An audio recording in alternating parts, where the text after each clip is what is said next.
जय हिंद दोस्तों। दक्षम military school में आप सभी का स्वागत है। जैसा कि आप सब लोग जानते हैं कि आपका अटल आवासीय विद्यालय का एग्ज़ाम जो कि पहली बार होने जा रहा है, तो उसका एग्ज़ाम नज़दीक आ रहा है। तो उसके लिए यूट्यूब पर हमने फ्री आपका कोर्स चला रखा है, जहां पर आपको सारे सब्जेक्ट, चाहे वो हिंदी हो, रीजनिंग हो, मैथमेटिक्स हो, सारे सब्जेक्ट पेपर के पैटर्न पर ही कराए जा रहे हैं। तो जो प्रैक्टिस सेट, जो पेपर, जो क्वेश्चंस आपको कराए जा रहे हैं, तो अगर आप उनको अच्छे से कर लेते हैं तो आप अपना सिलेक्शन सुनिश्चित कर लेंगे। इस सेट में मैं आपको तीसरा प्रैक्टिस सेट जो मेंटल एबिलिटी का है, आपका मानसिक योग्यता का है, उसको हम डिस्कस करने जा रहे हैं। तो उसकी देख लेते हैं, जिसके अंदर आपके 40 क्वेश्चन आने हैं। जिसमें भाग एक में अगर हम निर्देश की बात करें तो इसमें बताया गया है कि 4 चित्रों में से 3 चित्र किसी विधि से एक समान है और जो चौथा चित्र है वो भिन्न है। तो हमें भिन्न जो चित्र है वो निकालना है। तो अगर हम पहले क्वेश्चन को देखते हैं तो पहले क्वेश्चन में हमें दिखाई पड़ रहा है कि यहाँ पर x लिखा हुआ है, जो कि लाइनों से मिलके बना है, ए बी लाइन से मिलके बना है, एम बी लाइन से मिलके बना है, लेकिन पी में केवल एक लाइन है और सर्कल से मिलकर बना है, सेमी सर्कल बना हुआ है। तो यही आंसर हमारा क्या हो जाता है, भिन्न हो जाता है। क्वेश्चन नंबर 2 की हम बात करते हैं। तो क्वेश्चन नंबर 2 को अगर हम देखें तो अगर हम इस फिगर को कंप्लीट करते हैं तो ये वाली फिगर हमारे पास बन के आएगी। इस फिगर को कंप्लीट करने के लिए इस फिगर को इसमें ऐड करना पड़ेगा, ये पूरा सर्कल करने के लिए हमें ये फिगर इसमें ऐड करनी पड़ेगी। लेकिन अगर हम ये फिगर इसमें ऐड करते हैं तो ये सर्कल पूरा नहीं होता है, तो यही भिन्न है, तो यही हमारा आंसर हो जाएगा। क्वेश्चन नंबर 3 की बात करते हैं।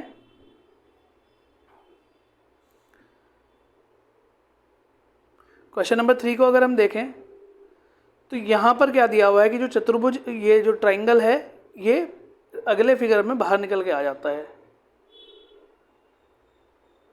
आप इसको ऐसे ना करें। देखिए क्वेश्चन नंबर 3 को हम देखें तो इसमें हमें दिखाई पड़ रहा है कि यहाँ पे चतुर्भुज दे रखा है और चतुर्भुज के अंदर क्या दे रखा है, त्रिभुज दे रखा है। यहाँ पर एक त्रिभुज मतलब 3 4, यहाँ पर 3 भुजाएं 4 भुजाएं, यहाँ पर 4 भुजाएं और 5 भुजाएं, तो एक का अंतर आ रहा है, लेकिन यहाँ पर 5 भुजाएं और 3 भुजाएं, तो 2 का अंतर आ गया। इसी वजह से ये हमारा आंसर हो जाता है। आप लोग भी अपने आंसर कमेंट बॉक्स में साथ के साथ कमेंट करते हुए चलिएगा, ताकि आप लोग भी ये जांच पाएँ कि आप कितना तैयारी कर चुके हैं या किस पोर्शन में आपको तैयारी की ज़्यादा आवश्यकता है, और हम लोग भी आपके बारे में ये बता पाएँ कि आप कितनी तैयारी कर रहे हैं। चलिए नेक्स्ट क्वेश्चन की बात करते हैं, क्वेश्चन नंबर 4। तो क्वेश्चन नंबर 4 में देखें कि इस तरीके से ये एरो बने हुए हैं जिनके बीच में एंगल 90 डिग्री है, यहाँ पर भी एंगल 90 डिग्री है, यहाँ पर भी एंगल 90 डिग्री है। इस वाली फिगर में एंगल 90 डिग्री नहीं है, तो यही हमारी आंसर फिगर हो जाती है। भाग 2 की बात करते हैं, जिसमें प्रश्न 5 से 8 तक दिए गए हैं, जहाँ पर हमें समरूप चित्र को चुनना है। समरूप चित्र का मतलब सेम चित्र हमें अपनी क्वेश्चन फिगर का आंसर फिगर में देखना है। तो देखिए ये वाली फिगर को आप ध्यान से देखें और फिर हम बात करते हैं अपने आंसर फिगर की। तो आंसर फिगर में अगर हम देखें क्वेश्चन नंबर 5 में, तो हमारा जो बी आंसर है वो बिल्कुल सिमिलर हो जाता है हमारे क्वेश्चन फिगर के। चलिए जी आगे बात करते हैं क्वेश्चन नंबर 6 की। तो क्वेश्चन नंबर 6 को अगर हम ध्यान से देखें तो देखिए ये जिस तरीके से ऊपर ऐसे बना हुआ है, तो ये वाली फिगर भी नहीं हो सकती। ये वाली फिगर को अगर हम देखें, यहाँ ऊपर बना हुआ है, लेकिन जैसे इसमें बीच में लाइनिंग बनी हुई है, तो यहाँ पर इस तरह की लाइनिंग नहीं है, तो ये वाली फिगर भी नहीं हो सकती, ये तो हो ही नहीं सकती। तो बची क्या हमारे पास में, डी फिगर, तो डी हमारा आंसर हो जाता है। आगे बात करते हैं क्वेश्चन नंबर 7 की। तो क्वेश्चन नंबर 7 को अगर हम देखते हैं तो हमें सिमिलर फिगर देखनी है। तो यहाँ पे स्माइल की पोजीशन में है, जिसमें से एक जो आँख है वो डार्क है, एक लाइट है। तो ये आँख भरी हुई है और ये आँख खाली है, तो हमारा कौन सा आंसर सही हो जाता है, सी आंसर सही हो जाता है। देखिए ऐसा ऑप्शन 4 में भी दिया हुआ है, लेकिन जो इसकी स्माइल है वो थोड़ी डिफरेंट है, इसलिए हमने आंसर मार्क नहीं किया। चलिए जी क्वेश्चन नंबर 8 को देखते हैं। अगर आपको किसी भी सवाल में कोई दिक्कत आती है तो आप कमेंट बॉक्स में अपना सवाल लिख दें, आपको यहीं पे साथ के साथ उसका जवाब दे दिया जाएगा। और ये क्वेश्चन जो आपको बताए जा रहे हैं बहुत इंपॉर्टेंट क्वेश्चन है, इनको साथ के साथ करते चलें, ज़्यादातर क्वेश्चन यहीं से आपको मिल जाने हैं।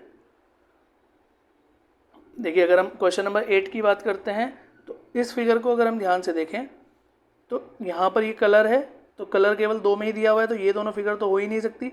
तो या तो ये आंसर होगा या ये आंसर होगा, लेकिन बल्ब में यहाँ जो बीच में पार्ट दिया हुआ है ये इसमें मिसिंग है, तो हमारे पास क्या आंसर आ जाता है, क्वेश्चन नंबर 8 का ए आंसर हो जाता है।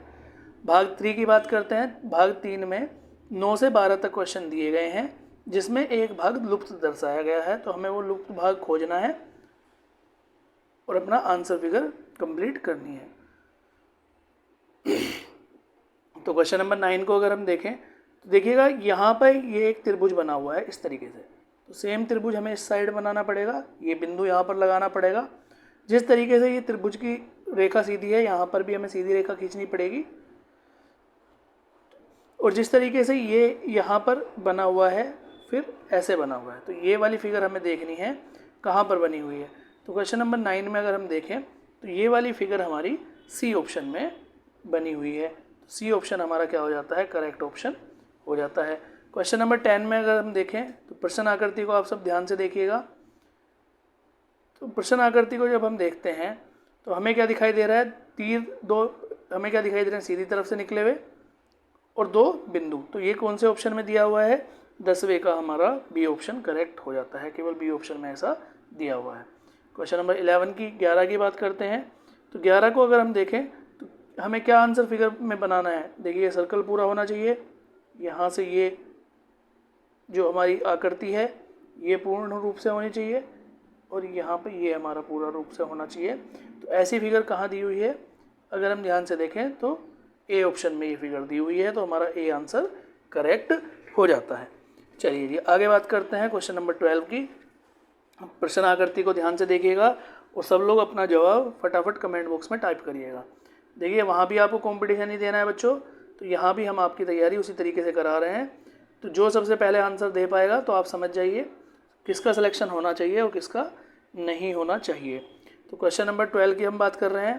तो क्वेश्चन नंबर 12 को अगर हम ध्यान से देखें तो दो दो बिंदु दे रखे हैं, ऐसा कौन से ऑप्शन में दे रखा है, केवल बी ऑप्शन में ऐसा दे रखा है कि जहाँ पर दो दो बिंदु हर जगह दे रखा है, तो बी ऑप्शन हमारा करेक्ट हो जाता है। भाग 4 की बात करते हैं। ये जो क्वेश्चन दिए हुए हैं 13 से 16 तक श्रेणी क्रम में दिए हुए हैं, कोई श्रेणी चल रही है तो वही श्रेणी हमें फॉलो करनी है। तो देखिए अगर हम इसके भाग 4 में देखें, क्वेश्चन नंबर 13 की अगर हम बात करें तो क्वेश्चन नंबर 13 में क्या दिया हुआ है, देखिए यहाँ पर ये वाली स्ट्रक्चर यहाँ पे हट जाती है, फिर ये वाला डंडा हट जाता है, फिर अगले स्ट्रक्चर में ये वाला डंडा हट जाएगा, तो हमारे पास क्या बचेगा, 13 को अगर हम देखें तो केवल हमारे पास में बी ऑप्शन बचता है, जो कि हमारा करेक्ट आंसर है। क्वेश्चन नंबर 14 की बात करते हैं। तो ये आपका घड़ी की दिशा में घुमाया जा रहा है, तो ये इस बार ही नीचे की तरफ आ गया, तो इस बार क्या जाना चाहिए, साइड में हमारा जो एरो है ऐसे जाना चाहिए। बिंदु पहले हमारा कोने पे था, फिर इस कोने पे आया, फिर नीचे आया, तो बिंदु हमारा कहाँ आएगा, इस बार इस कोने पे आएगा। तो ऐसा कौन से ऑप्शन में दे रखा है, क्वेश्चन नंबर 14 के सी ऑप्शन में दे रखा है, तो यही हमारा करेक्ट ऑप्शन हो जाता है। चलिए जी क्वेश्चन नंबर 15 की बात करते हैं। क्वेश्चन 15 में हम देखते हैं कि किस तरीके से हमारा जो पॉइंट है, देखा अगर आप इस पॉइंट को ध्यान से देखें, पहले ये कोने पे था, फिर ये खिसक के बीच में आ गया, फिर वो नीचे गया, इसी तरीके से हमारा एरो खिसक रहा है, और इनकी जो डायरेक्शन है वो वामाव्रत मतलब क्लॉक घड़ी की दिशा में बदल रही है। तो इस बार डायरेक्शन ऐसे थी, तो ये हमारी डायरेक्शन कैसे हो जाएगी, ऐसे हो जाएगी। ऐसा कौन से ऑप्शन में दे रखा है, ऐसा ऑप्शन ए में भी दे रखा है, बी में और सी में, लेकिन हमारा जो तीर है वो भी खिसक के नीचे आ जाएगा, तो इसलिए हमारा जो 15 है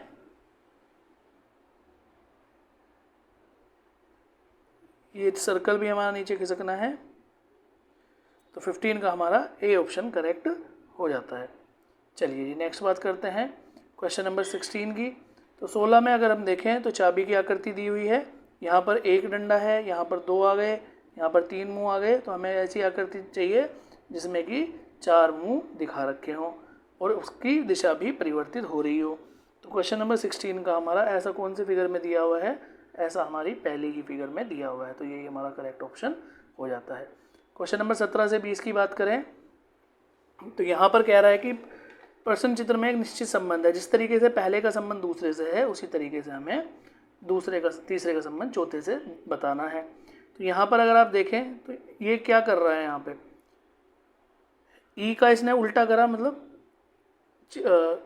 मिरर इमेज निकाली, और जे का इसने क्या करा, जल का प्रतिबिंब निकाला। तो एक बार जल प्रतिबिंब और यहाँ पे दर्पण प्रतिबिंब, यहाँ पे जल प्रतिबिंब। तो ये दोनों साइड जल प्रतिबिंब और ये साइड दर्पण प्रतिबिंब में इसने परिवर्तित की है। तो हम भी के और डी को दर्पण प्रतिबिंब में परिवर्तित करेंगे और बाकी को हम क्या करेंगे, जल प्रतिबिंब में परिवर्तित करेंगे। तो के का अगर हम देखें तो क्या बन के आता है, इस तरीके से के बन के आ गया उल्टा। डी की बात करें तो डी हमारा टर्न हो जाएगा, ये आ गया, ठीक है। डब्लू को अगर हम उल्टा करें तो हमारा क्या एम की फॉर्म में आ जाता है। तो ये वाला ऑप्शन तो हो ही नहीं सकता, बचता है ये, ठीक है। और आगे हम बात करते हैं ए की। तो ए को अगर हम उल्टा करेंगे तो यहाँ पर ए कहाँ पर दे रखा है, हमारा पहले ऑप्शन में दे रखा है, तो यही ऑप्शन हमारा करेक्ट हो जाता है। डी ऑप्शन हमारा करेक्ट नहीं हो सकता क्योंकि के को इसने सीधा ही दे रखा है। चलिए जी आगे बात करते हैं क्वेश्चन नंबर 18 की। 18 में देखिए बहुत आसान सवाल दे रखा है। क्या है इसमें करना आपको, इसमें केवल ये क्या है, बिंदु घुमा रखे हैं, प्लस साइन पहले यहाँ था फिर नीचे आ गया, अब इधर है, उल्टे हाथ की तरफ है तो सीधे हाथ की तरफ आ जाएगा। सीधे हाथ की तरफ कहाँ पर दे रखा है, कौन सी फिगर में, और फिगर भी हमारी सेम होनी चाहिए, तो सी फिगर में दे रखा है। तो क्वेश्चन नंबर 18 का हमारा सी आंसर करेक्ट हो जाता है। उसके बाद हम क्वेश्चन नंबर 19 की बात करते हैं। इस आकृति का ये ऊपर का हिस्सा हटा दिया तो ये वाली आकृति बनी। इसी तरीके से अगर आकृति का ये हिस्सा हटा देंगे तो हमारे पास में कौन सी आकृति बन के आएगी, फटाफट कमेंट बॉक्स में सब लोग जवाब दें। तो हमारे पास पहली आकृति बन के आती है। चलिए जी आगे बात करते हैं क्वेश्चन नंबर 20 की। 20 में क्या कह रहा है कि त्रिभुज को अगर उसने बाहर निकाल लिया तो हमारी ये फिगर बन जाती है। तो अंदर वाली फिगर को बाहर निकालेंगे तो अगली फिगर बन रही है, इसलिए चतुर्भुज को हम यहाँ से बाहर निकालेंगे तो हमारी बाकी की फिगर चतुर्भुज के अंदर त्रिभुज, त्रिभुज के अंदर सर्कल। तो ऐसा कौन सा में दिया हुआ है, डी ऑप्शन में दिया हुआ है, तो यही हमारा करेक्ट ऑप्शन हो जाता है।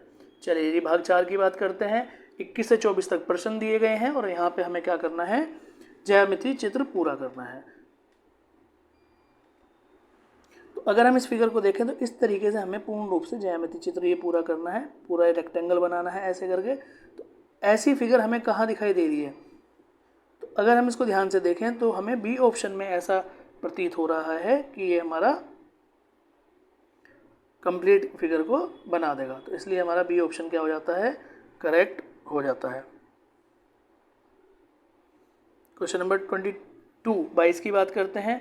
तो 22 को अगर हम देखें और आकृति को पूरा करने की कोशिश करें तो ये आकृति हमारी इस तरीके से बनेगी। अब ये देखिए यहाँ पे ऐसे कोना निकला हुआ है, ऐसा कोना केवल कहाँ निकला हुआ है, सी में निकला हुआ है। तो 22 का हमारा क्या हो जाता है, सी हमारा करेक्ट ऑप्शन, करेक्ट आंसर हो जाएगा। अब 23 की बात करते हैं। तो अगर हम इस फिगर को कंप्लीट करने की कोशिश करें तो ये फिगर हमारी पूरा सर्कल होना चाहिए और बीच में ये ऐसे निकला हुआ हो। तो निकल तो सब में रहा है लेकिन जो मोस्ट अप्रोप्रिएट, जो सबसे ठीक इसमें पूरा सेट हो जाएगा वो कौन से पार्ट में है, यही इसका हमारा बी पार्ट करेक्ट हो जाता है। चलिए जी आगे बात करते हैं प्रश्न संख्या 24 की। आप लोग भी साथ के साथ अपने आंसर कमेंट बॉक्स में लिखते हुए चलें ताकि पता लगता रहे किसका आंसर सही है किसका गलत है। तो देखिए अगर हम इस फिगर को कंप्लीट करते हैं, यहाँ से ऐसे ये फिगर जब कंप्लीट होगी तो 1 2 3 इस तरीके से 3 हमारे पास होने चाहिए जो कि ए ऑप्शन में दे रखा है ऊपर की तरफ उठे हुए। तो 24 का हमारा ए आंसर हो जाता है। आगे बात करते हैं प्रश्न नंबर 25 से 28 तक। इसमें क्या कह रहा है कि दर्पण की तरह दर्पण प्रतिबिंब बताना है। दर्पण प्रतिबिंब के लिए आपको पहले भी बताया गया होगा कि जो उल्टे हाथ की चीज़ें हैं वो सीधे हाथ पे चली जाती हैं और जो सीधे हाथ की चीज़ें हैं वो उल्टे हाथ पे चली जाती हैं। जो ऊपर की चीज़ें हैं और जो नीचे की चीज़ें हैं वो सेम रहती हैं। तो अभी यहाँ पे जो एरो है हमारा उल्टे हाथ की तरफ ये तीर है तो ये हमारा सीधे हाथ पे चला जाएगा। सीधे हाथ पे केवल 2 ही फिगर में दे रखा है, या तो ये फिगर हो सकती है या ये फिगर हो सकती है। उसी तरीके से त्रिभुज को अगर हम देखें, यहाँ पर त्रिभुज हमारा इधर चला जाएगा, वो केवल सी ऑप्शन में दिया हुआ है। तो हमारा सी ऑप्शन ही करेक्ट हो जाता है, ये हमारा सही आंसर हो जाता है। अब क्वेश्चन नंबर 26 की बात करते हैं। तो 26 को अगर ध्यान से देखें तो 6 दिया हुआ है, तो 6 का दर्पण प्रतिबिंब और सीधे हाथ पे है तो उल्टे हाथ पर ये आ गया या ये हो सकता है। एम का अगर हम दर्पण प्रतिबिंब करेंगे तो एम का दर्पण प्रतिबिंब एम ही रहता है। पी का दर्पण प्रतिबिंब ये हो जाएगा। तो हमें क्या दिखाई दे रहा है, इससे क्लियरली दिखाई दे रहा है 26 का आंसर ए हो जाता है। 27 की बात करें तो 27 को अगर हम ध्यान से देखें तो कहाँ पर हमारा ये दर्पण प्रतिबिंब बन रहा है, आप लोग इस वीडियो को दोबारा भी देख सकते हैं, आराम से देख के दोबारा से क्वेश्चन सोल्व कर सकते हैं। ठीक है, जब तक समझ में ना आए बार बार इसको देखें, समझें, और कोई डाउट आता है तो कमेंट बॉक्स में आप अपना कमेंट लिख के, क्वेश्चन लिख के छोड़ दें। आपको बार बार बताया जा रहा है, इन क्वेश्चंस को अगर आपने ध्यान से कर लिया तो यही आपकी नैया पार करा देंगे। बी ऑप्शन हमारा करेक्ट हो जाता है। क्वेश्चन नंबर 28 की बात करते हैं। 28 में एस हमारा इधर से आ जाएगा इधर की तरफ, और क्या हो जाएगा, उल्टा हो जाएगा। तो एस इधर राइट हैंड में किस में दे रखा है, केवल डी ऑप्शन में दे रखा है। तो 28 का हमारा क्या हो जाता है, डी ऑप्शन करेक्ट हो जाता है। आगे बात करते हैं 29 से 32 तक। पारदर्शी चीज़ों को सीट दी हुई है, जिसको ये जो बिंदु वाला दिया हुआ है इससे बीच में से मोड़ा जाता है और इसको पलट के ऐसे इसके ऊपर रख लिया जाता है। तो कैसी फिगर बन के आएगी वो हमें बताना है। तो अगर हम समस्या फिगर को देखें तो 29 की अगर हम बात करें तो 29 को अगर हम पलटेंगे तो हमारे पास में क्या होगा, क्या फ़र्क पड़ेगा, ये वाली फिगर घूम के यहाँ पर आ जाएगी और जो ये त्रिभुज है ये हमारा सर्कल के अंदर आ जाएगा। तो ऐसा कौन सी फिगर में दे रखा है, बी ऑप्शन में दे रखा है। अब ए में भी दे रखा है, लेकिन ए गलत क्यों है, देखिए यहाँ पर फिगर दे रखी थी ये ऐसे, ये छोटा हिस्सा था इधर और बड़ा हिस्सा था इधर। जब आप इसको पलटेंगे तो ये पलट के हो जाएगा छोटा हिस्सा इधर बड़ा इधर, जो कि इसमें नहीं दे रखा है। तो इसलिए हमारा 29 का क्या हो जाएगा, बी ऑप्शन करेक्ट हो जाता है। 30 की बात करते हैं। 30 को जब हम पलटेंगे तो कौन सी फिगर हमारी बन के आएगी, फटाफट जवाब दें सब लोग। देखिए जब हम इसको पलटेंगे तो ये पलट के इसके ऊपर आ जाएगा और ये यहाँ पर बीच में आ जाएगा। तो ऐसा कहाँ दे रखा है, डी ऑप्शन में दे रखा है। तो डी ऑप्शन हमारा क्या हो जाता है, करेक्ट हो जाता है। 31 की बात करें तो ये सर्कल जो हमारा बिंदु दे रखा है, ये बिंदु हमारा इसके बीच में आ जाएगा और ये लाइन हमारी यहाँ पर आ जाएंगी। तो ऐसा कहाँ दे रखा है, कौन से ऑप्शन में दे रखा है, देखिए ऑप्शन चेक कीजिएगा। ऐसा हमारा कौन से ऑप्शन में दे रखा है, ऐसा हमारा ए ऑप्शन में दे रखा है और सी ऑप्शन में दे रखा है। लेकिन हमें उत्तर तो केवल एक ही निकालना है। तो 31 का अगर हम देखें तो हमारा सी ऑप्शन करेक्ट हो जाएगा। अभी आपको ये भी समझाया जाएगा कि सी ऑप्शन क्यों करेक्ट होगा। देखिए बच्चों, क्योंकि सी ऑप्शन करेक्ट होने का कारण ये है कि यहाँ पर जब हम उसको पलटते हैं तो ये जो दोनों रेखाएं हैं ये इसके लाइन के बीच से निकल के होके गुजरेंगी, इसलिए हमारा सी ऑप्शन करेक्ट हो जाता है। आगे बात करते हैं क्वेश्चन नंबर 32, 32। तो 32 को अगर हम देखें तो ये यहाँ से इधर चली जाएगी और ये यहाँ से इधर, ऐसी कौन से फिगर में बन रही है, क्वेश्चन नंबर 32 का हमारा सी ऑप्शन करेक्ट हो रहा है, इसमें बन रही है। 33 से 36 तक अगर हम देख रहे हैं तो हमें क्या करना है, कटआउट से जोड़कर एक फिगर बनानी है।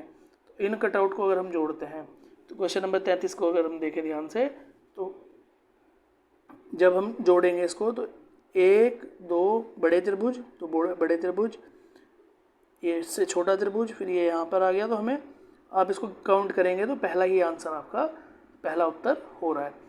34 की बात करें तो देखिए अलग से ही फिगर हमें दिखाई दे रही है। तो 34 की अगर हम बात करें तो 34 में हमारा जो डी ऑप्शन है वो करेक्ट हो जाता है। कैसे, ये ऊपर वाला त्रिभुज आप यहाँ देख सकते हैं, इनको सबको आप आपस में जोड़ दें तो आपको ये वाली फिगर मिल जाएगी। चलिए जी आगे बात करते हैं क्वेश्चन नंबर 35 की। तो 35 की अगर हम बात करें तो 35 को अगर हम जोड़ेंगे तो सर्कल ही बनना है हमारा, लेकिन सर्कल किस तरीके का बनेगा वो हमें ध्यान से देखना है। तो इसको अगर हम एक साथ जोड़ दें तो हमारी डी फिगर बनकर आएगी। आप इसको आराम से वीडियो को रोक के देखें, सवाल को समझें, अपने आप करने का प्रयत्न करें। अगर आपको कोई भी डाउट आता है, आपको लगता है कि तो आपको पूछना चाहिए, तो आप कमेंट बॉक्स में पूछें, आपको उसका जवाब दिया जाएगा। अब यहाँ पर देखें अगले क्वेश्चन में 3 हिस्से हैं। 3 हिस्सों को अगर हम अब बराबर 2 हिस्से बराबर हैं और एक हिस्सा छोटा है, तो अगर हम इनको जोड़ते हैं तो कौन सा ऑप्शन, ए ऑप्शन करेक्ट हो जाता है। 37 से 40 तक हमें क्या ढूंढना है, छिपी हुई आकृति, भाग 10 में छिपी हुई आकृति ढूंढनी है। तो देखिए अगर हम 37 के पहले ही क्वेश्चन की बात 37वें सवाल की बात करते हैं तो 37वें सवाल में ये फिगर हमें ढूंढनी है। अब ये फिगर हमें कहाँ दिखाई दे रही है, देखो ध्यान से देखो सब लोग। तो ये फिगर हमें बी ऑप्शन में दिखाई दे रही है, तो बी ऑप्शन हमारा करेक्ट हो जाता है। चलिए जी आगे बात करते हैं 38 की। तो 38 में हमें ये फिगर कहाँ दिखाई दे रही है, सब लोग ध्यान से देखें, ध्यान से देखें, जवाब दें। देखिए बेटा सारा मुद्दा यहाँ पर समझने का है। 38 में हमें ये फिगर यहाँ पर दिखाई दे रही है,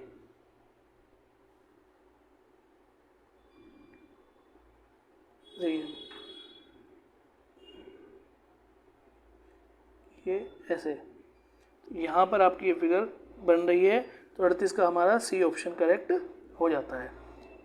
आगे बात करते हैं 39 की। तो 39 क्वेश्चन को अगर हम देखते हैं तो कहाँ पर हमें ये फिगर दिखाई दे रही है? 39 क्वेश्चन के देखिए बी पार्ट में हमें ये फिगर दिखाई दे रही है, तो बी ऑप्शन करेक्ट हो जाता है। 40 की बात करें तो 40 का ये हमारे सामने आकृति खुल के आ गई, तो ये इसमें हमें देखना है कहाँ पे हमारी आकृति दिखाई दे रही है। तो 40 को अगर हम ध्यान से देखें तो हमारे पास में ये वाली आकृति यहाँ पर हमें बनी हुई दिखाई दे रही है। तो मैं आशा करता हूँ कि आपको ये सारे क्वेश्चन समझ में आए होंगे। फिर भी आपको किसी सवाल में कोई डाउट है तो आप कमेंट बॉक्स में अपना डाउट लिख दें, आपको उसका जानकारी, उसका आंसर दिया जाएगा।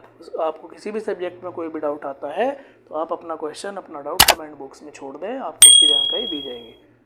और मन लगाकर आप लोग अपनी पढ़ाई करते रहें ताकि आपका सिलेक्शन अटल आवासीय विद्यालय में सुनिश्चित हो जाए। पहली बार ये परीक्षा हो रही है, तो जो बच्चे मेहनत करके इस परीक्षा को दे देंगे उनकी सफलता सुनिश्चित हो जाती है। धन्यवाद। चैनल को सब्सक्राइब करें, लाइक शेयर कमेंट करें। कोर्स स्टार्ट करने तथा निश्चित सफलता के लिए दक्षम ऑफिसर्स एकेडमी का एप्लीकेशन डाउनलोड करें।